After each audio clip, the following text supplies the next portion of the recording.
I got something cool to show you, but I want to show it to you outside. Want to go pop outside for a little fresh air? You've been cooped up here all day. Let's do it.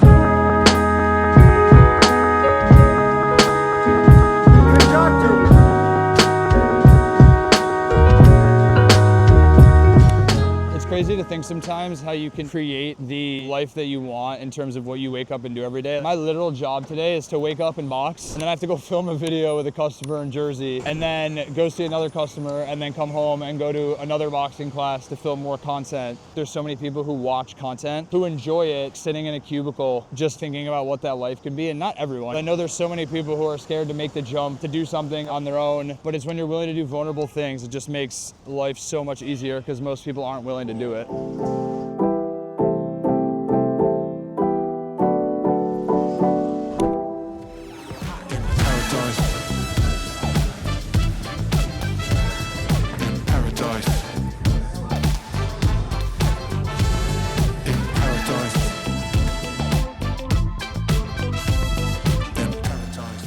Cardio is the worst fucking part of this training. It's like the least fun, the least sexy, but the most important. It's like getting on a bike till you feel like you're gonna puke at the end, to imitate like the interval training of a boxing round. Because you're not going hard the whole time. You're like throwing a combo, catching your breath back and forth for the entire time. So going on a bike is the best way to replicate it, and it fucking sucks.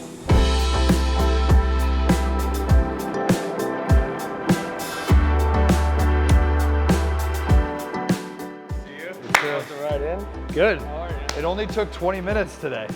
This is Adam. Have you met Adam? Of course. Alright, so we're gonna go pop into Ben's room real quick. He hates when I bother him during meetings, so naturally we're gonna go bother him during a meeting. And let's take him out. Got a little surprise for him. Henny boy, what's up, my guy? Dog? How we doing? How we doing? I got something cool to show you, but I want to show it to you outside. Want to go pop outside for a little fresh air? You've been cooped up here all day. Let's do it. Alright, so for context, I've been working on a new startup in the hearing protection space that's developing a bunch of patents from the world's best audiologists. Ben, as a homie, ended up writing a check into the business. And proud investor. Tom's been a homie for about a decade, launched a new brand. I invested in the brand. It took me 4 years to close him to work with us with Platter. Hey, it's the long game. Tom now lives in Amsterdam, has been traveling the world, just got back from Burning Man, as you can tell. And he has the latest product that they've developed with Unplugs that I have yet to see. So we are going to use this time to catch up on life, and I want to see the new product. Yeah, after 2 years of development and $250,000 of money in, we finally have something that is production grade, and Ben gonna see it for the first time. One of the things that's epic about New York is the serendipity. This is a city of magnetic connections. Builders come here because there's so many random connections where one night the right dinner or the right place can completely change the trajectory of your business, and at the level of randomness that is both confusing and exciting at the same time. The ability to literally catalyze change instantly like that, it's a beautiful, beautiful thing. I mean, it's the reason that Ben's still here. You know more than most because your life is casually ridiculous. My life is casually ridiculous, and I'm just like, how the hell did I get here? Casually ridiculous, and every time I turn on the camera, my first thought is like, why didn't I do that 5 years ago? Ben, if you had to give yourself advice 5 years ago on the biggest challenge of becoming a founder, what would you say to yourself? I actually posted about this somewhere on the internet. At least something I wish someone would have told me is not to take everything you hear. My biggest mistake is when I talk to someone who has a bigger title than you, has done more things on paper than you, you just assume whatever they tell you is the truth, and you can't push it or disagree with it. But when you realize that all cool, new, innovative startups are just pushing the boundaries and reimagining the way things are done, that's when the world opens up in an entirely different way. Unplugs. So with this, you have the ability to actually hear me because the button popped out with the little microfine holes that have been drilled under the side that allow sound to come through. So what I'm going to quickly do right now, I put a little bit of background noise in. It's going to be kind of loud. And so far we're having a conversation at some volume. Now I want you to reach up and firmly press the button on both sides. Change. And so immediately the whole world, like a veil over your head, just bashes down 20 decibels. Pop it open, and my voice will change quite literally in volume as you're allowing my voice in, or you're basically trying to block sound. Now what's really cool about this is that human beings have eyelids. We're able to blink our eyes if it's too bright, but our ears are always open. What I want you to do is I want you to close this side and open this side. And what happens is, and like I'm playing a vocal track that you're isolating, he can actually hear my voice because he's only letting in this side, and he's not letting in the conversation over there, the speaker over there. The crazy part about Unplugged is you give people the ability to control their environment spatially with sound. Dude, it's 11:21 p.m. What are you still doing on your computer? Entrepreneurship is cool and fun because you get to meet cool people and post cool content, and there's a lot of vanity metrics and the feedback loops, but this is the reality of 99% of what it is. It's just like sitting behind a computer screen almost 12 o'clock trying to solve a problem, and I want to go to sleep, but I know I'm not going to sleep if I don't finish it, so I'm going to sit here and figure it out. But it's just a good reminder that what you see on the internet is what people allow you to see. It's not necessarily the reality of every day. We are fucking cruising right now with Platter. We've closed 4 deals in the last 48 hours, 6 figures worth of contracts. There's a chance that we more than double the business between now and the end of Q1, I think. We have some good momentum right now. I think it's just compound interest after doing good work for an extended period of time, because now we're getting big intros from existing customers. When you get an intro to a big brand from an existing customer, it's just a layup to like not screw it up if they're high intent for whatever the services that you offer. And we also just got a verbal from one of the holding co's that we work with that they want to give us a 3rd brand in their portfolio. So that's like the land and expand model, which again is just doing good work for an extended period of time. And I think the other thing about our business is that because we have long sales cycles, because a lot of trust is required to close these deals, there's sometimes that a lot of deals just drop at the same time and it's a coincidence. One of my co-founders, Mike, is like pretty humble, doesn't really like show much emotion in the realm of sales because he just does it all day. But he sent me a message 3 hours ago and goes, "That was a fucking work day, fire me up." It's like when you get that message from the guy closing deals, you know that you guys are ripping right now. Where's Adam? Say hi to Adam. That's dedication right there. Videographer slept on the couch last night because we got a busy day today. He's up till 2 o'clock in the morning editing. Let's go! Today is an absolute chaos of a day. I'm excited to bring you guys along. We are on the way right now to go box for an hour, and then we are going to play an hour of paddle with some founders who are in town from London for a few days. And then I have a meeting with my homie Matt, who's a pro chess boxer, a couple other meetings. It's going to be an awesome day. Let's get it.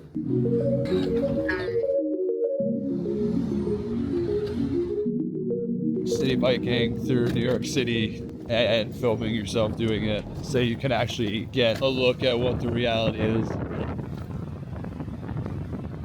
It's actually quiet right now in the street. It's surprising.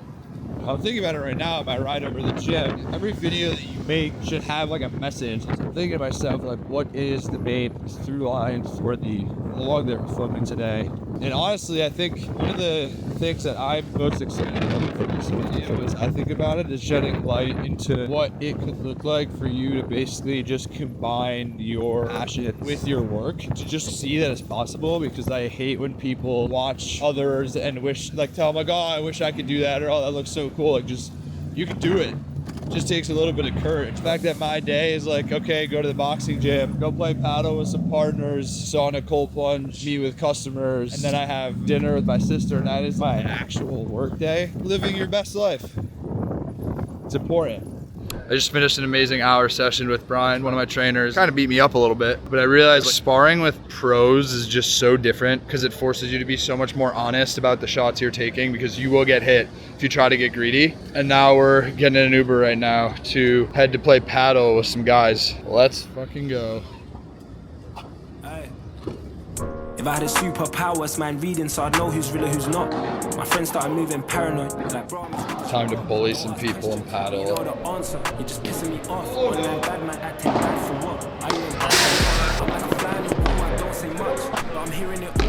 I had skills on the football pitch, I treat this rap like kicking the ball. One more closes, one more opens, so I gotta get out my feelings. If it goes my way, then great. If not, it's probably God intervening. I'm only making my way back home when the UK's having a heat wave. I'm up in Thailand smoking a Thai. Soldier now I see straight. Just cause I fucked your bestie back then, now you want guess this, now you want leeway. A mutual friend try hit me for discount, bro. This is not eBay. Can't pay DM. I'm gonna seize the day.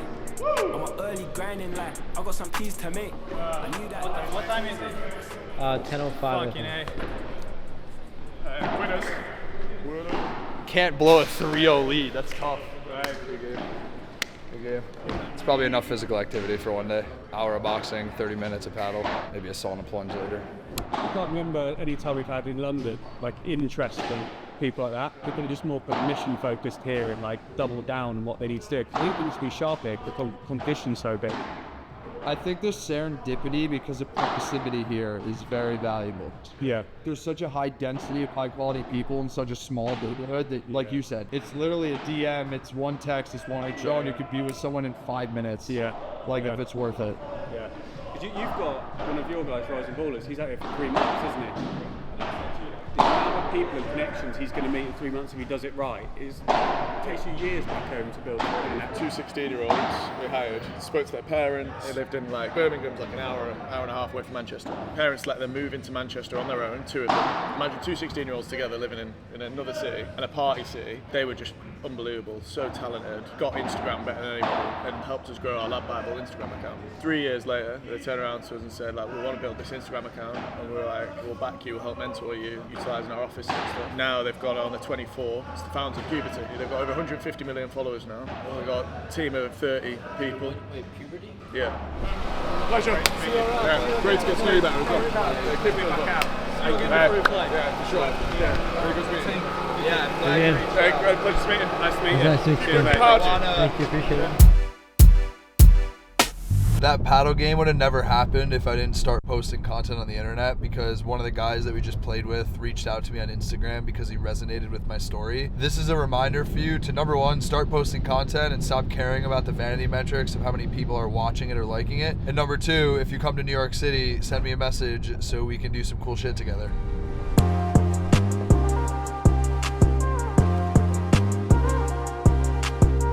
So many friends today. Yeah, I'm back. See you.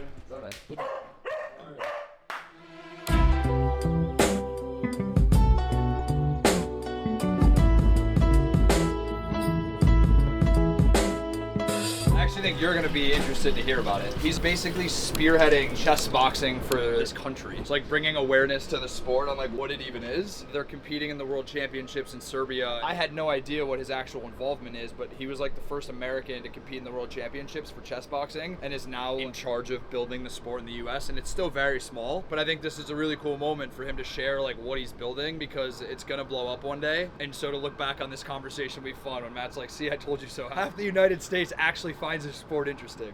You alternate rounds between the board game chess, combat sport boxing, until checkmate or knockout, whatever comes first. You do 3 minutes dedicated of speed chess. So you might use 2 minutes, I might use 1 minute. As soon as that last second ticks, you go to your corner. You strap on your gloves, you set yourself up, and then you have 3 minutes of boxing. So you and me are punching each other, we're getting fatigued, there's adrenaline in our system, our heart rate goes up. I might catch you in the head, you might catch me in the head, maybe we're a little dizzy. But after 3 minutes, if none of us are knocked out, we go back to our corners, you take off the gloves, and you sit back down on the board. You pick up the game where you left off. Maybe you get checkmated that round, maybe you don't. If you don't, you go back to boxing, back to chess, checkmate or knockout, whatever comes first. I think the main thing from this video is seeing me actually living out what I'm preaching to you guys. Jacob, who's a brand founder that we're going to get coffee with right now, I met because he got invited to the poker event that we hosted a few weeks ago. You're just seeing that not only am I living it, but it's coming from what I'm preaching, which is posting content, curating groups, and like adding value to people and getting new introductions to continue to just expand the circle of opportunities. What up, Pete? What's up, bro? How you doing? How are you? Dude, I'm good. I thought you were not one, so I was spaced. You know Adam, right? Yeah, what's up? Good to see you again, bro. See you How guys. you doing? Good. Yeah, let's go. Where's your co-founder? Is he here? He's coming in a minute, yeah. Do you want to grab a coffee? We can also go upstairs, wherever you want.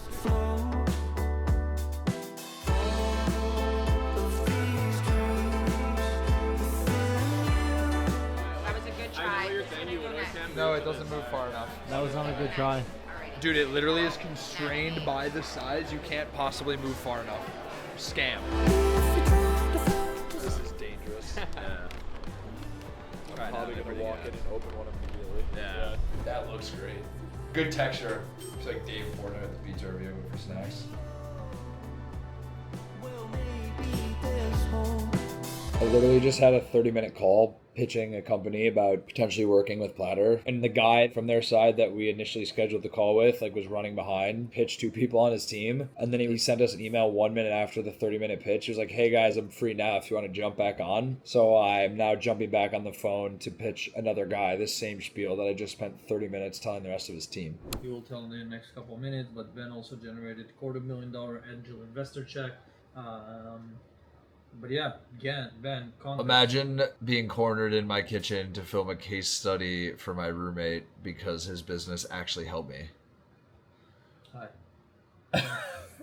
Let's fucking do it. Come on. Can you give a quick overview of your personal brand and why do you think it helped you as a founder? Why do I think my personal brand helps me as a founder? I think my personal brand has basically opened most doors that I've needed to successfully build my business. When you think about like what are the aspects of business building that are important, it's hiring the best people. If you are a business that needs to fundraise, it's successfully raising money, making sure people know who you are. So that's client acquisition. And when I think about it, it's like we need to get customers that are willing to pay us money. We need to get people to service the business that these customers are paying us for. And we potentially need investors to get us out of the mud, per se, at the beginning phases of building the business. And I feel like I've used my personal brand to do all 3 of those. It's our largest pipeline for sales. I've hired my best talent because of it, and I've even raised money because of it. So to be honest with you, I think maybe I have a unique personality and skill set, but I really don't actually know how I would effectively build a business right now without a personal brand. Would you agree that LinkedIn changed the trajectory of your business? Yeah, I mean, when I refer to my personal brand, a lot of it really is referring to the content that I put on LinkedIn. LinkedIn is our #1 lead source for the business. When I talk about hiring people via content and personal brand, it's actually through LinkedIn. So the answer is 100% yes.